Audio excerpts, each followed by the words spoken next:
Hello students and welcome to our College and Community Connections project. I'm so excited to introduce this project to you. So as we move along in this video, please make sure that you have the guidelines document up and you're following along with those explanations as we're talking about it and watching here in the video.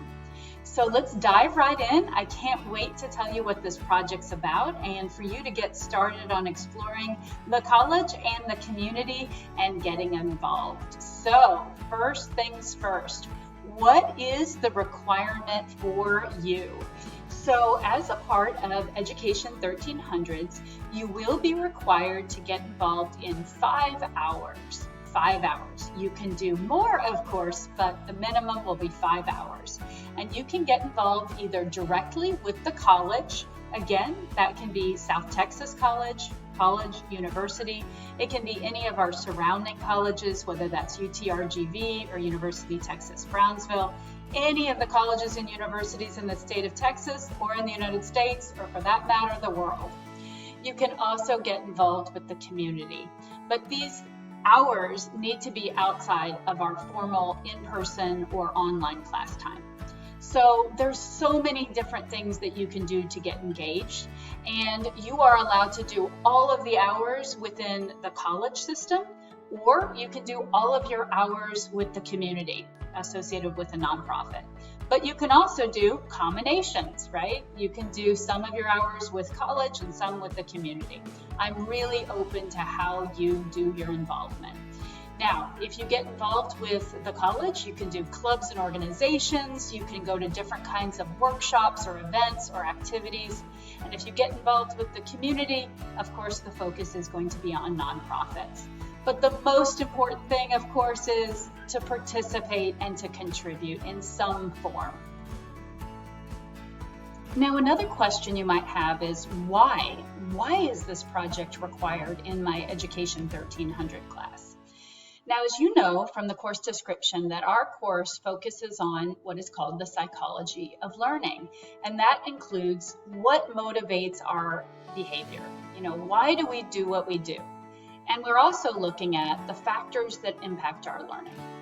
So when you look at the research, right, it shows us that students who get involved, students who participate, right, students who get involved in either extracurricular activities at college or in life, right, in the community, those are the students who are more motivated.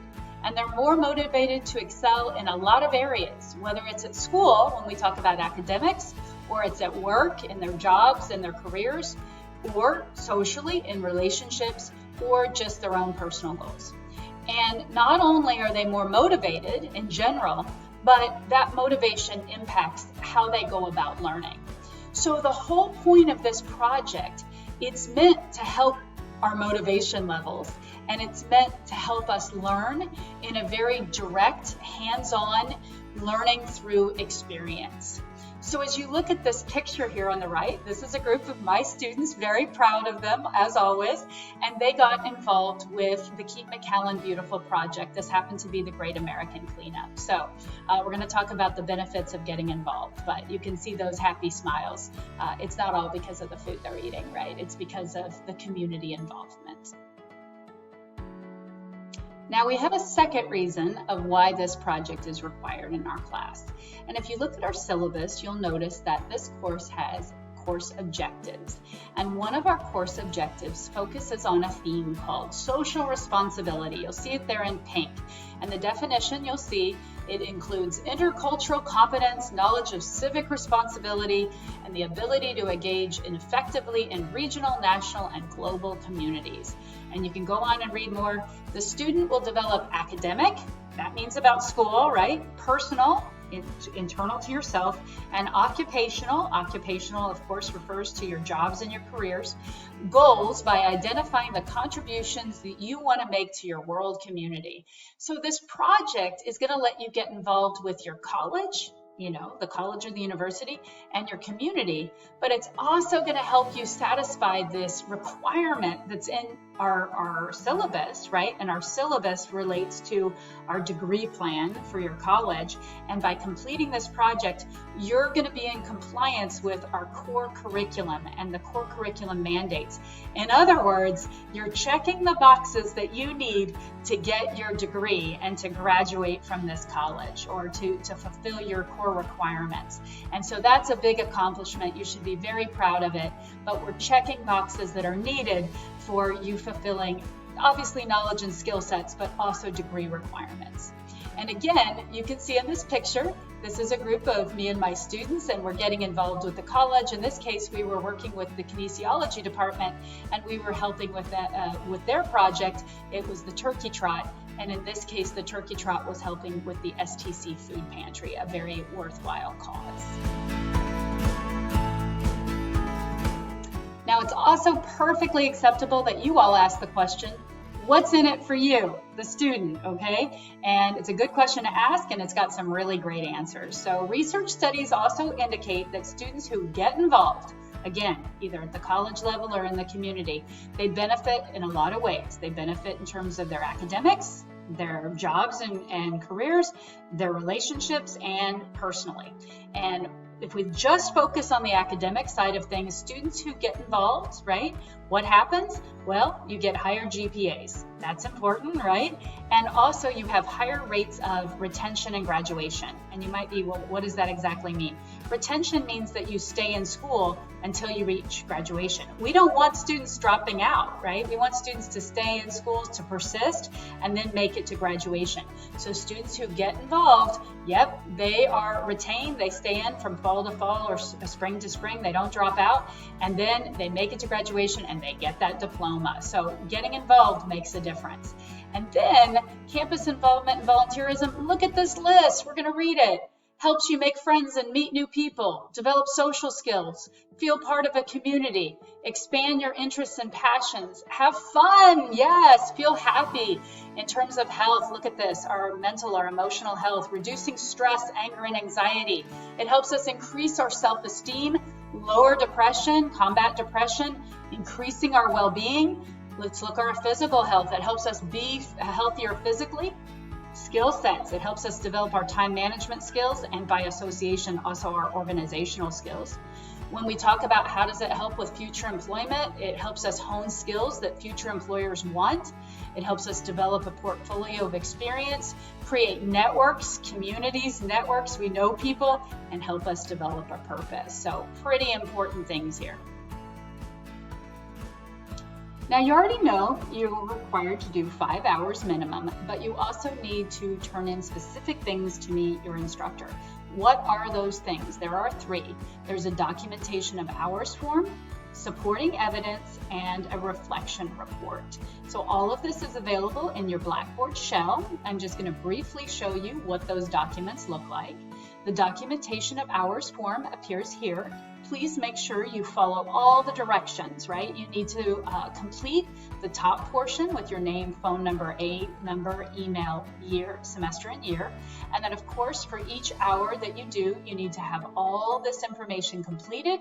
Most importantly, make sure you're getting the contact name and signature, the hand signature of the person that is observing you, your total hours, which will be 5 or more, and you need to sign this document. You'll eventually need to use a scanner or on your phone an app that scans this document, and you'll submit it to me. Please follow those directions.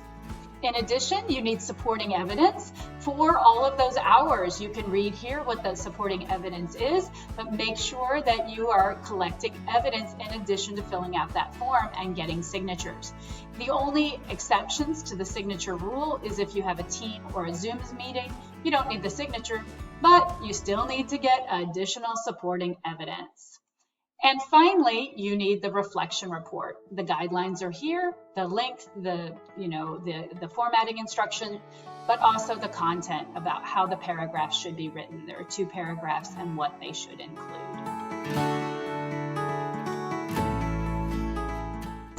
Now, we also need to clarify what is the difference between these 2 kinds of activities that you can do. There's what's called extracurricular collegiate participation and community participation or involvement. So you can see the definitions there, but let's start with the left, right?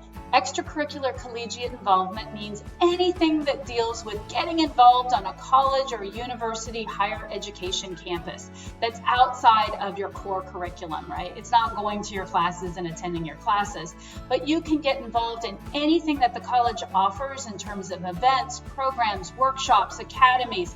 That includes in person, but also at a distance, and it can be anything that the divisions, the departments offer, the support services, any of those things. They're really awesome. So it can be things that are offered by support services, the library, the CLE. It can be individual departments, the criminal justice department, the education, music, nursing, and allied health. So I put on there, don't forget about art exhibitions, music recitals, and so forth. If the tutoring center is putting on a workshop, the career and employer services, you can attend those as well. When it comes to community, right, that's contributing your time and talents for charitable, education, or other worthwhile activities that benefit the community. And we are focusing on nonprofit organizations here, nonprofit organizations where you are contributing to the community. Please be aware that you do need to get my approval for whatever hour or hours you are doing. But there is a list of things that do not count. Please read the specifics in your guidelines. I'm just going to briefly touch base on what those 9 areas that do not count are. So please do not do any of these. Please do not do activities for which you earn money. That's a job. Activities for which you're contributing to family and friends. Lovely things to do as a generous family or friend member, but doesn't count for the project. Do not do activities that are required for anything that already counts at STC. You know, if you're going to your education class, you can't count something for the education class that's a requirement. If you're in a criminal justice class and you're doing something for extra credit for that class, you can't count it for this class. If you're going to the required orientation for the college, you can't count it for this class. It's called double dipping. Number 4, sports are wonderful. I love playing sports myself, but it doesn't count for this project. Number 5, doing something for a for-profit business or company. So if you go and you, for example, go to the Lowe's and you're working in the you volunteer, or as students say, in the lumber department because you want to learn more about the lumber business, that's a capitalistic for-profit business. So we don't count that. We want to contribute to the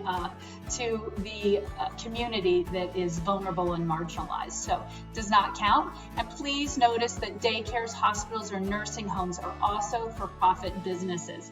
So the only way those count is if you go in with a nonprofit institution, a nonprofit group to help them. Number 6, again, churches and religious institutions are wonderful, but they don't count unless they're serving the larger community, and we can touch base on that later if you want to ask me personally. Number 7, again, schools are wonderful, but it doesn't count for this activity because there's a little discrepancy with our Education 1301 and 2301 classes. So local schools do not count for this activity. Number 8, anything done at the high school level if you're a dual enrollment student. We're not counting dual, anything associated with high schools. We're college students now, so we're focusing getting involved in the college community. And number 9, anything that's just done independently by you. You know, going out and picking up trash in your neighborhood is great, but we want to get involved in the community, whether that's the college community or the community at large. Please, just a reminder, you do need to get my approval directly concerning what you plan to do for each of your 5 hours before attending. Very important. There's a discussion thread in the discussion board where you must do this. Please do not forget to do that, or you may not get credit for your hours or for your project. Just a friendly reminder.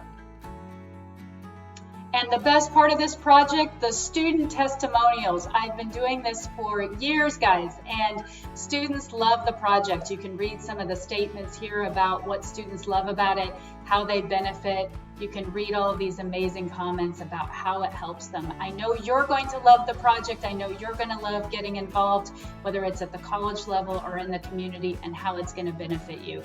So I can't wait for you to get out there and start enjoying this project. Lastly, if you have any questions or comments, don't hesitate to reach out to me. I'm over here. Call, email me. I am here. Let's get out there and enjoy getting involved.